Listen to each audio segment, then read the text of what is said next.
عائشة رضي الله عنها أن رسول الله صلى الله عليه وسلم قال: من أحدث في أمرنا هذا ما ليس منه فهو رد، أخرجاه. وفي لفظ: من عمل عملا ليس عليه أمرنا فهو رد. هنا المصنف رحمه الله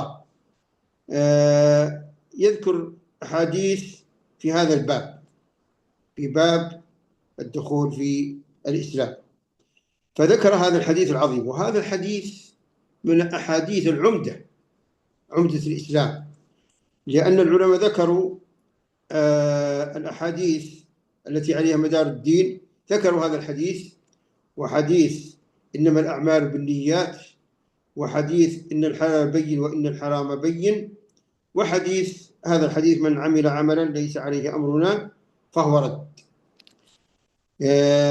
ولذلك ينبغي المؤمن حقيقة أن يعتني بهذه الأحاديث، وأن يعتني بأحاديث الأربعين النووية ورياض الصالحين وغيرها، وأن يعتني بها دراسة وعملا وتعليما لأسرته ولمن حوله من الناس. يعتني بحديث النبي صلى الله عليه وسلم، وقبل ذلك يعتني أيضا بالقرآن، يعتني بالقرآن ويعتني بالسنة، لأن عليهما مدار الدين، لأن عليهما مدار الدين. تفضل شيخنا حفظكم الله.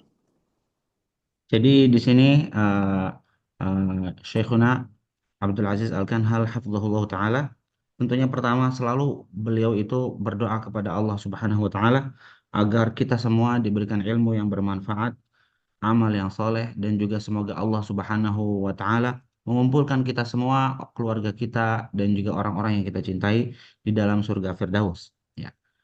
Pada pembahasan yang lalu itu sudah sampai kepada hadis Aisyah radhiyallahu anha, di mana Rasulullah shallallahu alaihi wasallam menyatakan, "Man ahdatsa fi amrina hadza ma laisa minhu fahuwa radd." Akhrajah.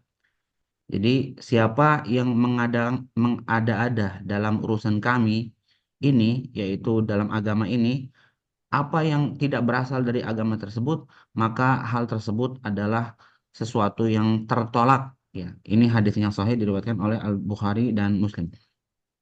Kemudian pada lafal yang lain disebutkan, man amila amalan laisa alaihi amruna fahuwa rad. Siapa yang melakukan sebuah amal dan amal tersebut tidak sesuai dengan perintah kami, tidak sesuai dengan ajaran agama yang diajarkan oleh Rasulullah SAW, maka hal tersebut akan ditolak. Ya.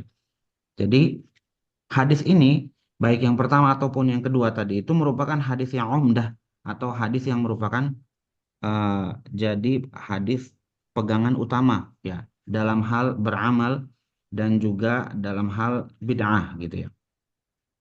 Jadi hadis ini merupakan hadis yang disebut oleh para ulama sebagai madaruddin, alaihi madar ad-din atau alaihi madarul Islam.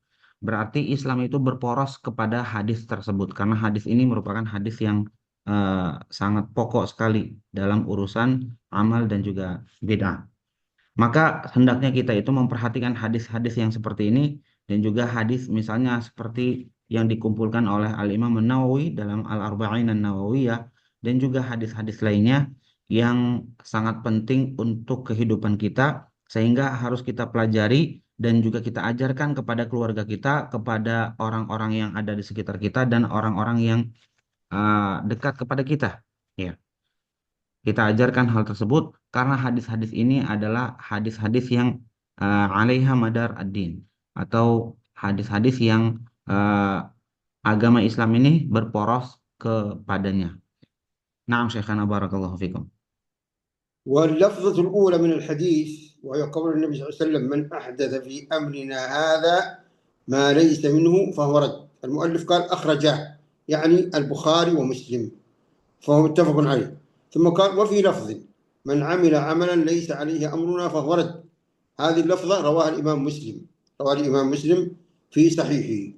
وهذه اللفظة الأخيرة أعم من اللفظة الأولى. يعني اللفظة الأولى: من أحدث في أمرنا هذا، يعني ابتدع وأوجد في أمرنا هذا، يعني في ديننا ما ليس منه، ما لم يشرع في كتاب الله ولا في سنة النبي صلى الله عليه وسلم. فهو مردود عليه ولو كان مخلصا، لا يقبل منه. اللفظة الثانية من عمل عملا ليس يعلم، يعني يأتي إنسان يقول أنا ما حدثت، أنا عملت عمل عمله فلان وفلان وفلان وكذا، ويأتي بناس من أهل البدع يقول أنا ما أحدثت شيء، أنا عملت بهم وسمعت يقولون كذا وقلت كذا. فهذه اللفظة ترد عليه من عمل عملا ليس عليه أمرنا، ليس عليه ديننا، أحدثته ولا ما أحدثته، أو اتبعت في غيرك، كله مردود. تفضل شيخ حفظك الله. Hadis yang pertama, nah, وهذين naam. الحديثين، في هذين الحديثين رد عظيم على أهل البدع. ما يأتي واحد يبتدع في الدين، لا، خلاص، من أحدث في أمرنا هذا ما ليس منه فهو رد، من عمل عملا ليس عليه أمرنا فهو رد. ما يأتي يبتدع بدعة المولد النبوي أو الاحتفال بالإسراء والمعراج أو غيرها ويقول لا أنا محسن وأنا أحب النبي صلى الله عليه وسلم. الذي يحب النبي صلى الله عليه وسلم يتبع النبي صلى الله عليه وسلم، لا يبتدع في دينه. تفضل شيخنا حفظكم الله. Ya. Jadi di sini di hadis yang pertama yang dibawakan oleh Syekh Muhammad Ibn Abdul Wahhab, eh, yang bunyinya adalah man amila amalan laisa alaihi amruna, man ahdatsa fi amrina hadza ma laisa minhu fahuwa rad. Siapa yang mengada-ada sesuatu hal dalam urusan kami ini atau agama kami ini, yaitu agama Islam, dan siapa yang mengada-ngada suatu urusan yang tidak termasuk ke dalam agama kami ini, maka hal tersebut itu akan tertolak, ya. Hadis yang pertama ini diriwayatkan oleh Al-Bukhari dan Muslim sehingga hadisnya merupakan muttafaq alaih. Adapun hadis yang kedua, man amila amalan laisa alaihi amruna fahuwa rad, itu merupakan hadis yang diriwayatkan oleh Al-Imam Muslim. Ya. Dan artinya siapa yang melakukan sebuah amal sedangkan amal tersebut tidak sesuai dengan ajaran agama Islam yang kami bawa, maksudnya yang dibawa oleh Rasulullah SAW, maka amaliyah tersebut tertolak. Ya. Jadi untuk hadis yang pertama itu nyata-nyata tentang bid'ah. Ya.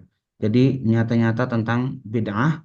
Jadi betul-betul benar-benar baru yang tidak pernah diajarkan oleh Rasulullah SAW lalu kemudian diada-adakan. Adapun hadis yang kedua, barangkali orang yang mengerjakannya itu seperti yang dinyatakan oleh Syekh, ya.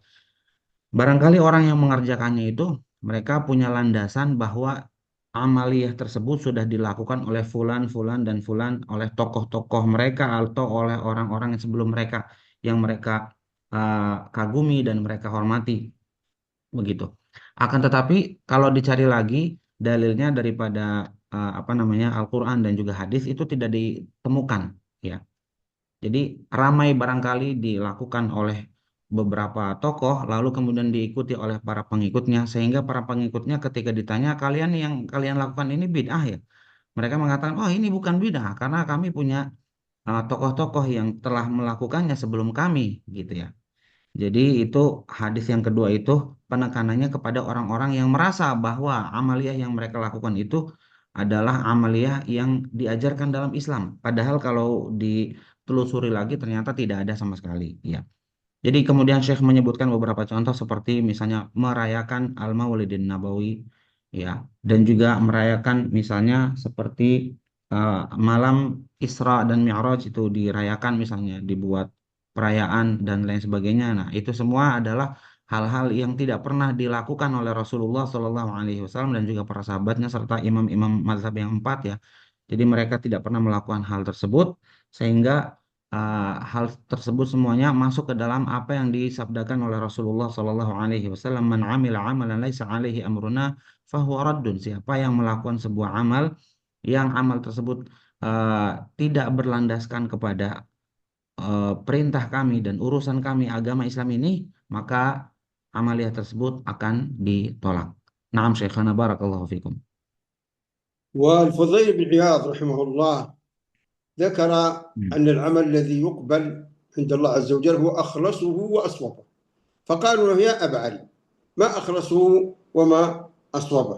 قال إن العمل إذا كان خالصا ولم يكن صوابا لم يقبل، وإذا كان صوابا ولم يكن خالصا لم يقبل. حتى يكون خالصا صوابا، والخالص ما كان لله عز وجل، والصواب ما كان على السنة النبوية. ومن هنا نعلم علما يقينا أن من أتى بعمل وبعبادة أو بأذكار ابتدعها من عنده أو تلقاها من غيره وهي لم ترد في كتاب الله عز وجل ولا في سنة النبي صلى الله عليه وسلم، ولو كان مخلصا، ولو كان يبكي ويذرف الدموع ويسهر الليل، لا تقبل عند الله عز وجل أبدا، بل يأثم. وإن أتى بعبادة صوابا على سنة النبي صلى الله عليه وسلم، على ما في كتاب الله وسنة النبي صلى الله عليه وسلم، لكنه مرائي غير مخلص، لا تقبل عند الله عز وجل. فلذلك لا بد من الشرطين معا حتى يقبل العمل عند الله سبحانه وتعالى. لا يكفي مجرد الإخلاص والتأثر والبكاء والدموع، ما تكفي. ولا يكفي مجرد أن يكون العمل صوابا ولكنه غير خاص وجه الله، ما يقبل. فلننتبه لهذا. تفضل شيخنا، عزكم الله. Jadi di sini Syekh Abdul Aziz menyebutkan bahwa Al-Fudail bin Iyad rahimahullah yang merupakan salah satu tokoh ulama dari kalangan tabi'in, beliau menyatakan bahwa amal itu tidak akan diterima sampai dia itu adalah menjadi amal yang khalis dan juga sawab, ya. Jadi Allah Subhanahu wa taala tidak akan menerima amal kecuali yang ikhlasuhu wa aswabuhu, yang paling ikhlas dan paling benar, ya. Dan amal itu tidak akan menjadi amal yang ikhlas sampai dia itu betul-betul murni dilakukan karena Allah, murni dilakukan karena mengharapkan keridhaan Allah Subhanahu wa taala. Dan amal itu tidak akan menjadi benar, sawab, sampai amal tersebut bersesuaian dengan sunnah Nabi Muhammad Sallallahu Alaihi Wasallam. Jadi dua persyaratan ini memang harus terpenuhi, yaitu syarat berkaitan dengan hati harus betul-betul ikhlas dan murni dilakukan karena Allah Subhanahu Wa Taala. Orientasinya adalah Allah Subhanahu Wa Taala.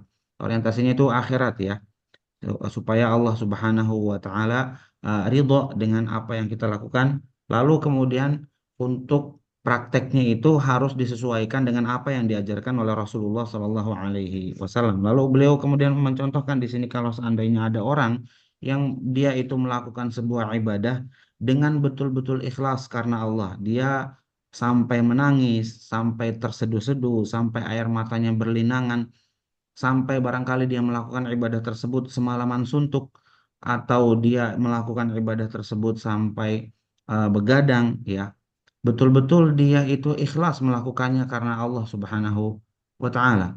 Akan tetapi yang dia lakukan itu tidak ada contohnya dari Rasulullah Shallallahu alaihi wasallam, maka tidak akan diterima amaliyah ibadah yang dia lakukan tersebut. Dan sebaliknya, jika ada orang yang melakukan ibadah dan ibadah tersebut memang sesuai dengan contoh dari Rasulullah Shallallahu alaihi wasallam, akan tetapi di dalam hatinya dia itu murai atau ada unsur ria, ya, ingin dilihat oleh orang lain, apa namanya, pamer, ingin supaya dipuji dan disanjung oleh orang lain, ya. Walaupun barangkali amalia ibadah yang dia lakukan itu betul-betul tata caranya sudah sesuai dengan apa yang diajarkan oleh Rasulullah Shallallahu Alaihi Wasallam. Orang yang seperti ini juga tentu tidak akan diterima amaliyah ibadahnya, dikarenakan dia itu kehilangan satu syarat tadi itu, ya, yaitu ikhlas.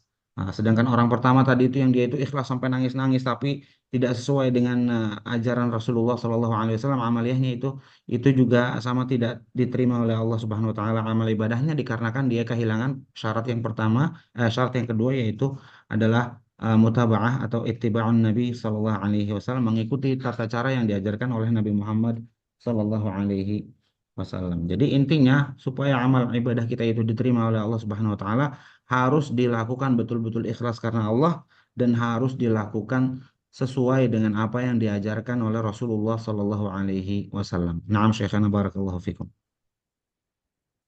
ونظرا لأن بعض الناس قد يقول: لماذا تشددون علينا في هذا الأمر؟ يعني إذا كان الإنسان مخلصا ولم يكن صوابا، لماذا تشددون وتقولون لا يقبل عمله؟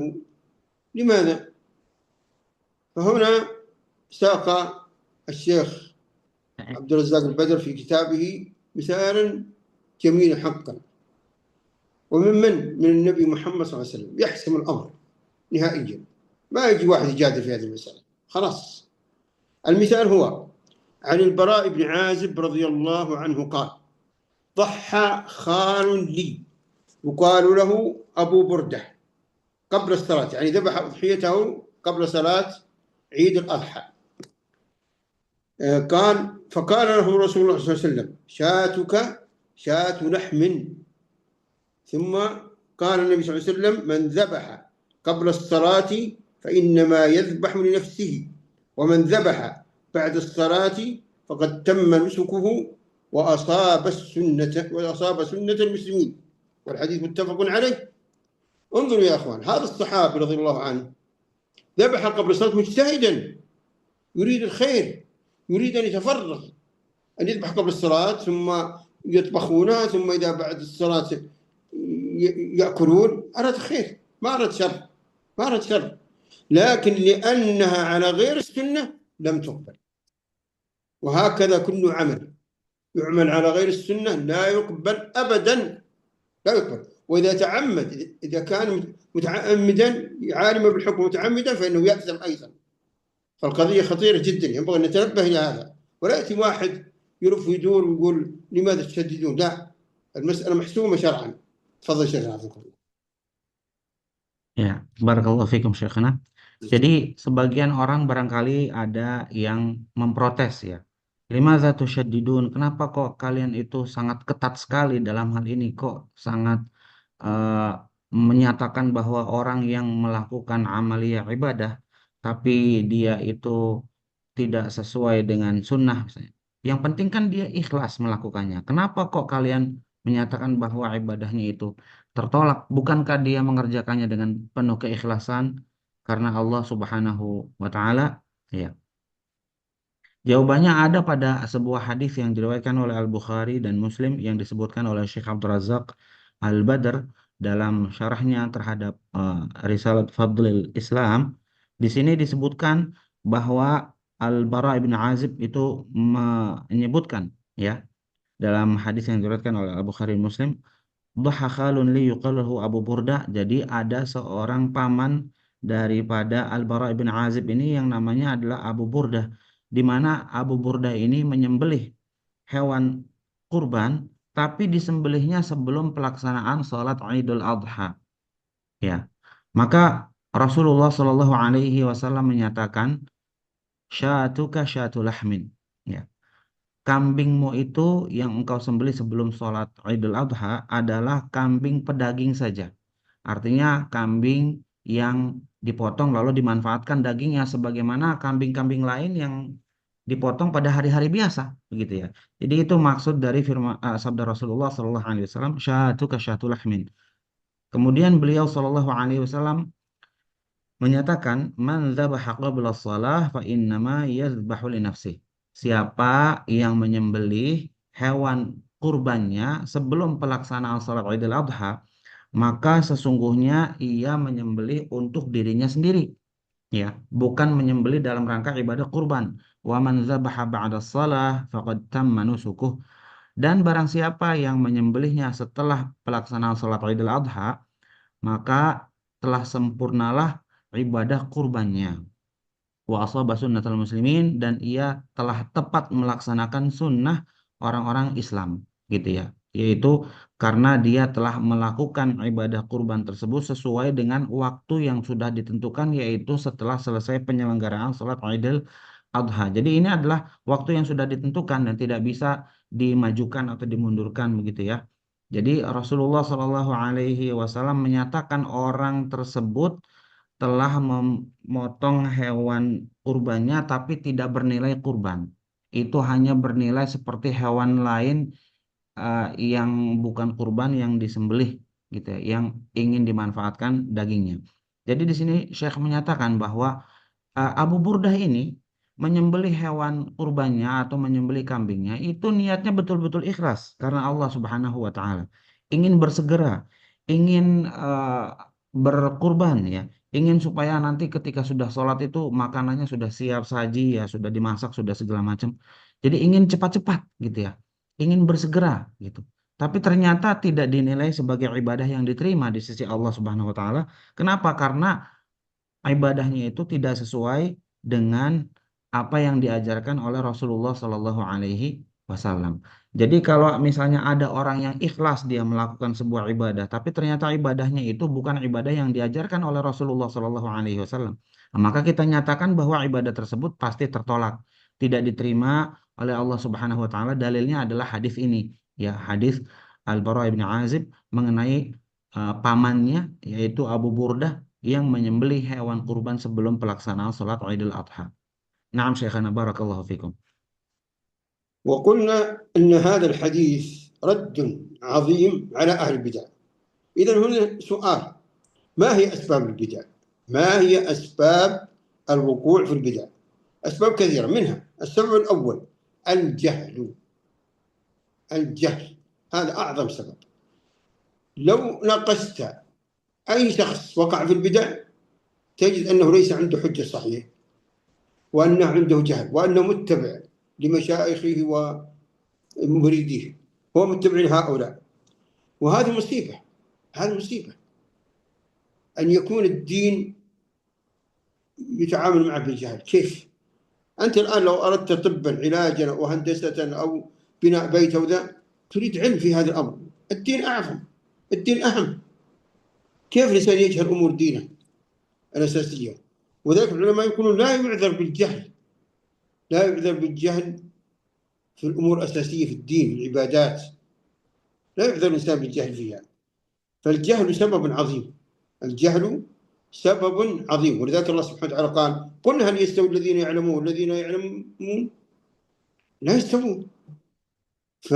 وحث الدين الإسلام على طلب العلم في القرآن وفي السنة النبوية وفي أحاديث كثيرة على طلب العلم.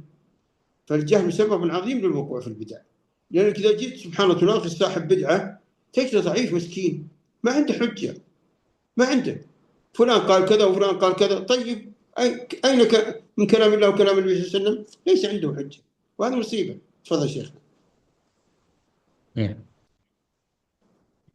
Jadi Syekh menyatakan bahwa dua hadis ini itu adalah ar-radul azim ala ahlil bid'ah, merupakan bantahan terbesar untuk semua orang-orang yang melakukan kebid'ahan dalam agama Islam yang sudah sempurna ini. Ya. Jadi di sini eh, yang namanya kebid'ahan itu tentunya ada sebab-sebabnya. Jadi bid'ah itu dilakukan oleh seseorang tentunya disebabkan karena beberapa hal.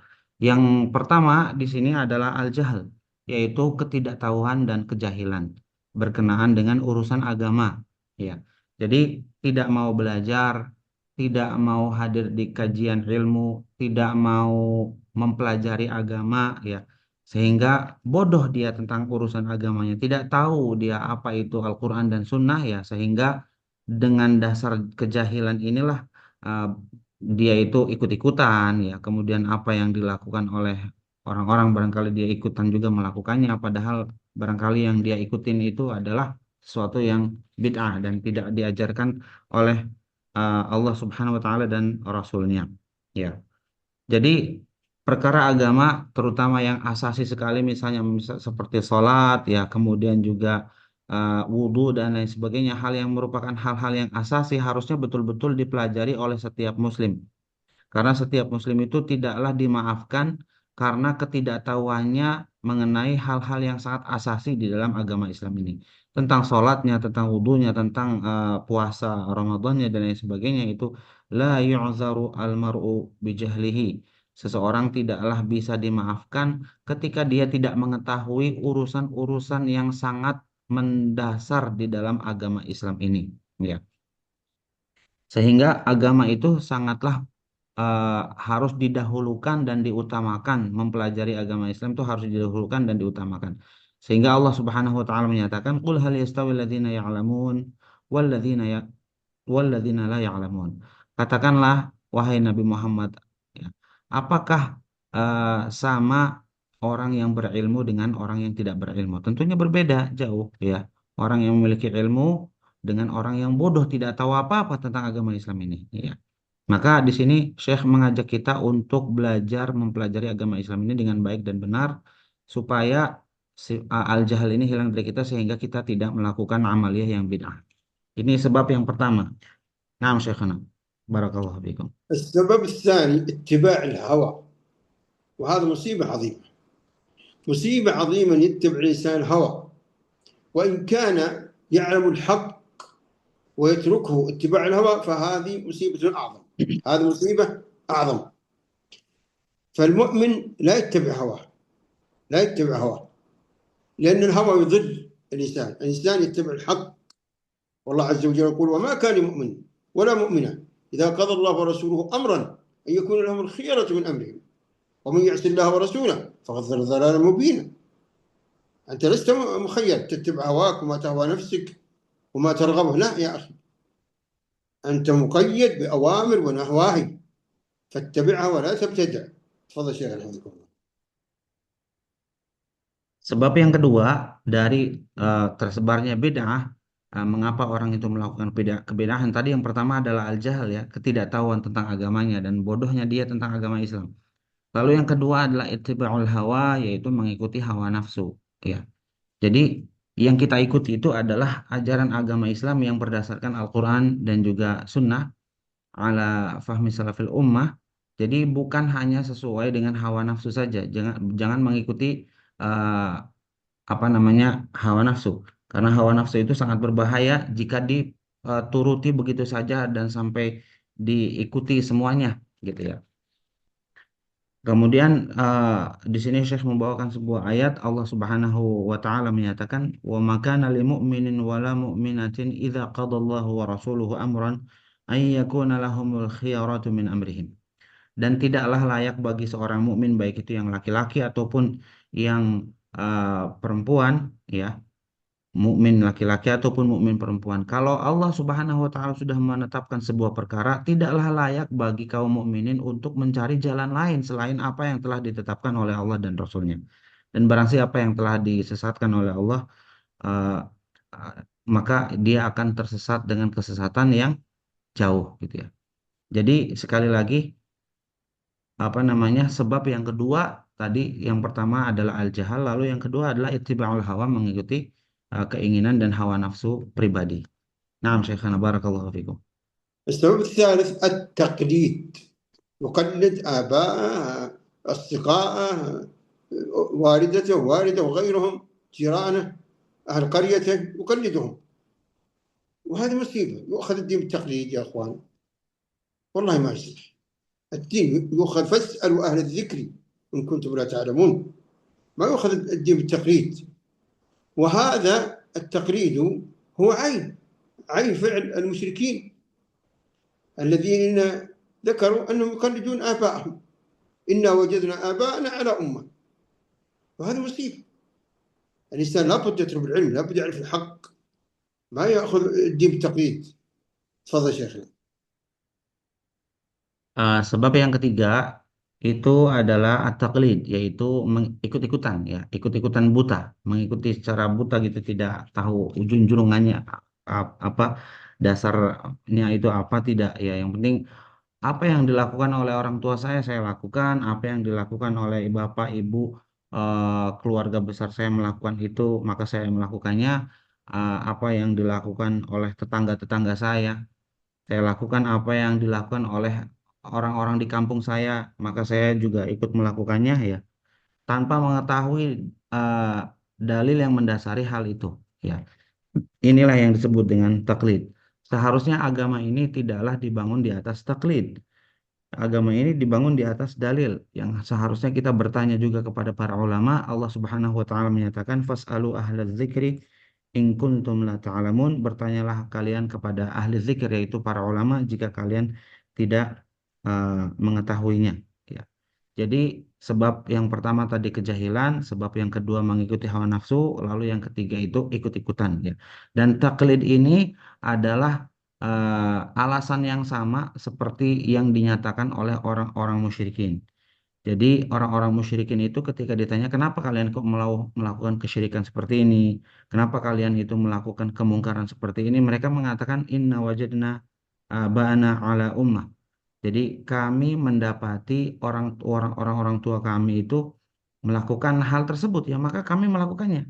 Karena kami eh, mengikuti apa yang sudah menjadi tradisi turun temurun dari nenek moyang kami gitu ya. Jadi di sini eh, apa namanya? Mereka itu mengikuti tradisi orang-orang terdahulu padahal tradisinya itu adalah tradisi kesyirikan, kemusyrikan ya. Sehingga mereka itu terjerumus juga ke dalam kemusyrikan karena taklid tadi ikut-ikutan ya. Naam, wallahu taala a'lam. Naam, Syekhana barakallahu fikum. السبب الرابع سؤال من ليس أهلا للفتوى، وهذه مصيبة عمت وطمت في هذا الزمن مع وجود وسائل التواصل. هذه مشكلة. الآن لو رأيتم إنسان محتاج إلى دواء، هل يذهب يسأل مهندس؟ هل يذهب يسأل عامل؟ لا، يسأل الطبيب ويلتمس أفضل الأطباء عنده. الدين من باب أولى، الدين فاسألوا أهل الذكر إن كنتم لا تعلمون. لو رأيت إنسانا لبس عمامة وعمامة وألف عمامة ما تكفي، لابد أن يكون إنسان على السنة، على الكتاب والسنة، متبع السلف، ما يكون أي إنسان. العمامة ما تكفي يا أخي، اللحية ما تكفي، لابد أن تتثبت من هذا الإنسان أنه على منهج أهل السنة والجماعة حتى تستفتيه، وأنه عالم حتى تستفتيه. هذا الدين دين يا أخوان، ليس لعوبة، ليس سهل. تفضل شيخنا.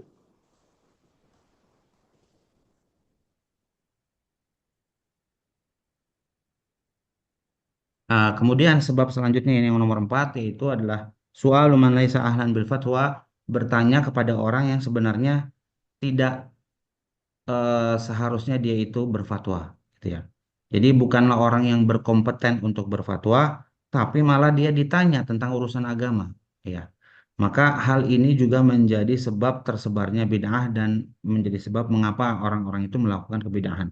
Karena mereka bertanya tentang agama kepada orang yang bukan ahli agama gitu ya. Kepada orang yang tidak punya kompeten dalam urusan agama Islam ini. Jadi kalau seandainya kata Syekh tadi ya, ada orang yang sedang sakit, kemudian dia itu ingin berobat, apakah dia itu akan bertanya kepada seorang insinyur pembangunan misalnya, atau dia akan bertanya kepada kuli bangunan, kepada tukang beca, atau kepada ini kan tidak ya.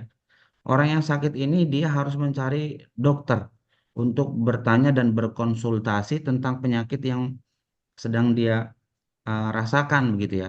Jadi barangkali dia itu akan mencari dokter yang paling eh, terkenal atau dokter yang paling hebat lah ya di daerahnya. Dia mungkin akan mencari dokter tersebut untuk bertanya tentang penyakit yang sedang menyerangnya dia itu ya. Jadi ini dalam urusan dunia saja seperti itu. Orang yang sakit mencari dokter ya. Apalagi dalam urusan agama ya. Tentunya harus dicari orang yang betul-betul memiliki kompetensi yang bisa menjawab pertanyaannya yang berkaitan dengan agama. Gitu ya. Jadi kalau misalnya ada orang lalu dia itu barangkali pakaiannya seperti eh, orang yang taat beragama gitu ya. Kalau Syekh tadi bilang dia pakai imamah di kepalanya, kemudian berjanggut ya dan lain sebagainya gitu. Tampangnya atau casingnya sudah bagus lah gitu ya. Apakah itu cukup? Kata Syekh ya tidak cukup. Bukan hanya dilihat dari tampang luarnya saja, tapi harus betul-betul orang tersebut memang pemahamannya itu sesuai dengan Al-Quran dan Sunnah ala fahmi as-salaf ya. Dan juga eh, orang tersebut dikenal sebagai apa namanya tokoh agama yang betul-betul sesuai dengan manhaj ahli sunnah wal jamaah ya. Jika memang seperti itu, barulah kita tenang tenang hati kita dan bisa bertanya tentang agama kepada orang tersebut ya. Tapi kalau hanya bermodalkan pakaian saja dan juga gayanya saja ya, akan tetapi dalam pemahaman dia terhadap Al-Quran dan juga hadis atau dia nggak tahu bahasa Arab misalnya, nggak tahu apa-apa ya, cuma tampangnya aja kayak ustadz gitu ya, maka ya tentunya orang seperti itu tidak layak untuk dijadikan mufti yang menjawab pertanyaan-pertanyaan keagamaan kita. Naam Syekhana barakallahu fikum. ومن أسباب البدع عدم معرفة المعاني الصحيحة للأدلة من القرآن والسنة، ثم ماذا؟ تحريفها. هذه مصيبة. ما يعرف المعاني الصحيحة ويحرف المعاني عن دلالاتها، ثم يستدل بها على باطل، على البدع التي يعملها. وهذا موجود للأسف الشديد، موجود منتشر كثيرا. يعني يأتيك ينافح هذا كذا الدليل كذا، وليس عنده دليل صحيح، لم يفهم الدليل فهما صحيحا. وهذا أمثلة كثيرة جدا يا أخي، أمثلة كثيرة جدا في ذا. وهذه مصيبة، وهذه مصيبة تحتم علينا أن لا نسأل إلا أهل العلم الراسخين، أهل السنة والجماعة، ما نسأل أي إنسان في الجوالات ولا في الإنترنت ولا كذا، لا، ننتبه لهذا. هذا الدين عظيم. سؤال من ليس أهل للسؤال يؤدي للبدع. انظروا في قول النبي صلى الله عليه وسلم في الحديث المتفق عليه: إن الحلال بين وإن الحرام بين وبينهما أمور مشتبهات لا يعلمهن كثير من الناس. يعني لا يعلمهن كثير من الناس من العامة، أما العلماء يعلمونها. ولذلك لأن العامة لا يعلمونها قد يقعون في الخطأ والتحريف، لكن عليهم أن يسألوا أهل العلم حتى يعرفونها. هناك أمور مشتبهة على العامة وليست على العلماء، ينبغي العامة أن يسألوا العلماء عنها. تفضل شيخنا فيكم.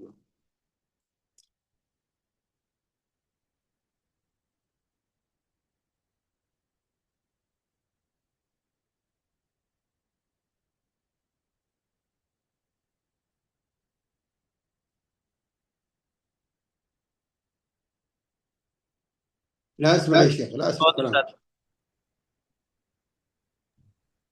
Ya, yang kelima ya, yang kelima, mengapa tersebarnya kebid'ahan di kalangan kaum muslimin itu, sebab yang kelima adalah adam fahm al-ma'ani sahihah, tidak memahami makna yang benar dari ayat-ayat Al-Quran dan juga hadis-hadis Nabi Muhammad SAW. Lalu kemudian karena tidak paham tadi itu, lalu kemudian melakukan tahrif atau menyelewengkan makna yang sesungguhnya karena dia tidak mengerti dan tidak paham ya. Nah, ini banyak sekali terjadi kata Syekh ya. Jadi eh, banyak orang-orang yang mengaku sebagai ustaz atau sebagai syekh atau sebagai ahli agama padahal dia tidak paham tentang agama Islam ini ya. Maka orang-orang seperti itu yang modalnya hanya pengakuan saja, tapi pas disuruh baca Al-Quran misalnya atau bahasa Arab malah nggak bisa apa-apa, kelabakan nggak bisa apa-apa, ya berarti itu bukan orang yang apa namanya layak untuk diambil agama dari dia ya. Dan juga Rasulullah SAW menyatakan innal halala bayyin wa innal harama bayyin, sesungguhnya yang halal itu jelas dan yang haram itu juga jelas. Wa bainahuma umurun mushtabihat, dan di antara keduanya, antara halal dan haram itu ada perkara-perkara yang itu samar ya. Samar bagi siapa? Samar bagi orang-orang awam, awam al-muslimin, orang-orang kaum muslimin yang awam itu barangkali perkara-perkara tersebut itu awam ya. Perkara-perkara tersebut itu mustabihat, eh, apa namanya, tidak jelas bagi mereka. Ini golongannya apakah masuk ke halal atau masuk ke haram? Mereka itu tidak mengetahui. Ini kaum muslimin yang awam. Tapi kalau para ulama tentunya mengetahui hal tersebut. Nah, itu dari situ sehingga kalau kita itu menghadapi perkara-perkara yang masuknya ke dalam ranah mustabihat tadi itu, ya maka tugas kita itu bertanya kepada para ulama karena yang mengetahui hukum-hukumnya adalah para ulama. Ya, sedangkan kaum muslimin yang awam itu tidak mengetahui hal tersebut. Dan jangan sampai salah alamat ya ulamanya yang beneran gitu ya. Jangan sampai ke ulama yang hanya pengakuan saja secara sepihak, tapi sebenarnya dia bukan ulama yang sesungguhnya. Naam Syekhana barakallahu fikum. سأختصر الكلام في النقاط الباقية. Hmm. السبب السادس العناد عن سماع الحق واتباع الهوى. الله سبحانه وتعالى قال: أفرأيت من اتبع هواه. وهذه مصيبة. تفضل يا شيخ.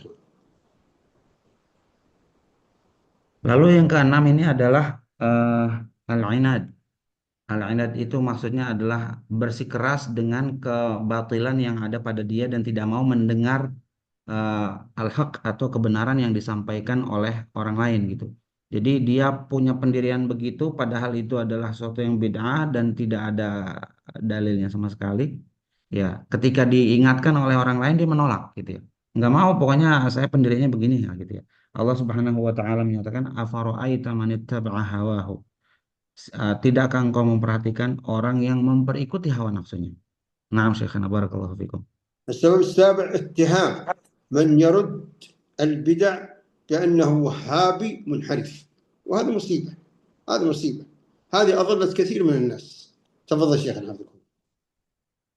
Sebab yang ketujuh mengapa bid'ah itu banyak tersebar? Karena pelaku bid'ahnya itu menuduh orang yang memperingatkan masalah bid'ah dituduh sebagai orang Wahabi yang menyimpang. Oh kamu apa namanya sedikit-sedikit bid'ah, sedikit-sedikit bid'ah Wahabi kamu. Ya seperti itu. Yang ketujuh ya. Nah, Syekhana. السبب الثامن تزيين البدع من قبل أهلها، يعني أهل البدع ومشايخ أهل البدع يزينونها ويستدلون لها بأدلة، وهذا العام المسكين يتبعهم، وهذا أيضا مصيبة. تفضل شيخنا. Sebab yang kedelapan itu tazyinul bid'ah min qibal ahliha, itu berarti dihiasinya perbuatan-perbuatan bid'ah tersebut oleh para pelakunya sehingga terkesan seperti amal-amal bid'ah itu seperti bagus, baik gitu ya. Padahal sebenarnya tidak ada dalilnya, tapi dicari-cari aja dalilnya gitu ya. Jadi dilakukan dulu, habis dilakukan baru mencari pembenaran. Sehingga kemudian setelah itu dihiasi gitu ya. Bid'ah tersebut eh, dibuat supaya terlihat indah dan baik. Naam Syekhana barakallahu fikum.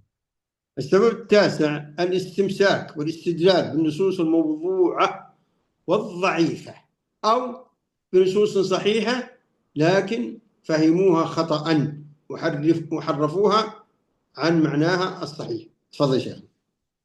Yang kesembilan sebabnya adalah berpegang teguh terhadap dalil-dalil yang merupakan hadis-hadis palsu atau hadis-hadis yang memang lemah, yang tidak bisa dipertanggungjawabkan dan tidak bisa dijadikan hujah ya. Atau hadis yang dijadikan pegangan itu adalah hadis yang sahih, secara ininya sahih ya. Hadisnya itu valid, benar gitu ya. Akan tetapi dipahami dengan pemahaman yang salah. Jadi hadisnya benar, tapi pemahamannya itu pemahaman yang salah dan keliru. Tidak seperti itu pemahamannya. Sehingga menghasilkan perbuatan bid'ah. Naam Syekhana. السبب العاشر تقديم العقل على النقل، وهذا مصيبة، مصيبة يا أخي، أن يحكم الإنسان عقله في النصوص من كتاب الله عز وجل، كلام الله، في كلام النبي محمد صلى الله عليه وسلم، ويبتدع في الدين، وهذه مصيبة عظيمة جدا يا أخي، مصيبة عظيمة جدا. نعم تفضل شيخنا. Lalu yang ke-10 ini adalah mengedepankan akal ya di atas nakal ya. Taqdimul aql ala an-naql itu maksudnya akal itu lebih diutamakan daripada Al-Qur'an dan hadis. Jadi Al-Qur'an dan hadis itu dinomorduakan, yang dikedepankan adalah akal manusia. Padahal yang namanya akal kan terbatas ya. Dan akal manusia itu dari satu manusia ke manusia yang lain itu kan berbeda ya. Jadi eh, seharusnya yang dikedepankan itu adalah firman Allah Subhanahu wa taala dan sabda Rasulullah Shallallahu alaihi wasallam, bukan bukan akal kita. Naam Syekhana. السبب الحادي عشر التعلق بالشبهات، تعلق بأمور مشتبهة ويعطيها حجم كبير ويستدل بها، وهذا أيضا مصيبة. تفضل شيخنا. Lalu yang ke-11 ini berpegang teguh kepada hal-hal yang dikategorikan sebagai syubhat ya. Jadi syubhat-syubhat itu dia jadikan sebagai pegangan dan juga dalil yang dengannya dia melakukan perbuatan bid'ah. Jadi syubhat-syubhat ini dijadikan sebagai dalil yang melandasi perbuatan bid'ah yang mereka lakukan. Nah, Syekhana. الثاني عشر والأخير وهو خطير جدا جدا، ما هو؟ تقديم آراء الشيوخ والأكابر على النصوص الشرعية، يقدم آراء الشيوخ المعظمين عنده في طريقته وقدمهم على كلام الله عز وجل. تقول قال الله عز وجل ما يهتم، قال النبي صلى الله عليه وسلم ما يهتم، يقول قال فلان وفلان قال كذا وفلان قال كذا. أعوذ بالله، أعوذ بالله من هذا الضلال. كيف كيف إذا كان ابن عباس رضي الله عنه لما تكلم عن مسألة، جاءت مسألة مسائل الحج، وقالوا قال أبو بكر كذا، قال أقول لكم قال رسول الله وتقولون قال أبو بكر، يوشك أن ينزل عليكم حجارة. ومن هو أبو بكر الصديق أفضل رجل بعد الأنبياء، فكيف بغيرهم؟ ينبغي أن ننتبه، هذه قضية خطيرة جدا، تنسى في الدين نسف. أعوذ بالله. تفضل شيخنا عبد الله. Lalu yang ke-12 sebab ke-12 sebab mengapa orang melakukan bid'ah dan tersebarnya bid'ah di kalangan kaum muslimin itu sebabnya adalah taqdim ara'i syuyukh ya. Mengedepankan pendapat-pendapat dari para syuyukh, para syekh, para tokoh-tokoh, tokoh-tokoh thariqat misalnya sufi dan lain sebagainya, itu pendapat-pendapat mereka lebih dikedepankan daripada apa yang ada dalam Al-Qur'an dan juga sunnah Nabi Muhammad SAW. Jadi kata Syekh gini, kalau Allah Subhanahu wa taala berfirman demikian itu firman Allah itu tidak dipedulikan. Kalau Rasulullah SAW bersabda demikian itu tidak diperdulikan. Tapi ketika ini adalah ucapan Syekh Fulan, wah langsung itu mendapatkan perhatian yang luar biasa. Nah, jadi eh, ini apa namanya kebalik ya sepertinya. Harusnya firman Allah Subhanahu wa taala yang diperhatikan secara mendalam dan juga sabda Rasulullah Shallallahu Alaihi Wasallam, bukan ucapan syekhnya, bukan tokoh daripada torikotnya dan lain sebagainya, gitu ya. Jadi ya, seperti yang terjadi pada masa para sahabat, misalnya Abdullah bin Abbas itu pernah mengatakan kepada seseorang yang lebih mengedepankan pendapat daripada Abu Bakar dan Umar daripada pendapat Rasulullah daripada sabda Rasulullah Shallallahu Alaihi Wasallam dalam permasalahan haji ya. Kalau tidak salah itu mengenai tamattu dan lain sebagainya. Di situ ada orang yang lebih mengedepankan apa yang di eh, pendapatnya Abu Bakar dan Umar gitu. Lalu kata Abdullah bin Abbas, saya bawakan sabda Rasulullah Shallallahu Alaihi Wasallam, tapi kok kamu malah membawakan pernyataan Abu Bakar dan Umar. Abu Bakar dan Umar. Hampir-hampir saja Allah Subhanahu wa taala menurunkan hujan batu kepada kita semua kalau seandainya kita lebih mengutamakan pernyataan Abu Bakar dan Umar lalu kemudian mengesampingkan sabda Rasulullah Shallallahu alaihi wasallam. Dan itu dinyatakan oleh Abdullah bin Abbas dan kita tentunya semuanya mengetahui siapa Abu Bakar, siapa Umar bin Khattab radhiyallahu taala anhum ajma'in ya.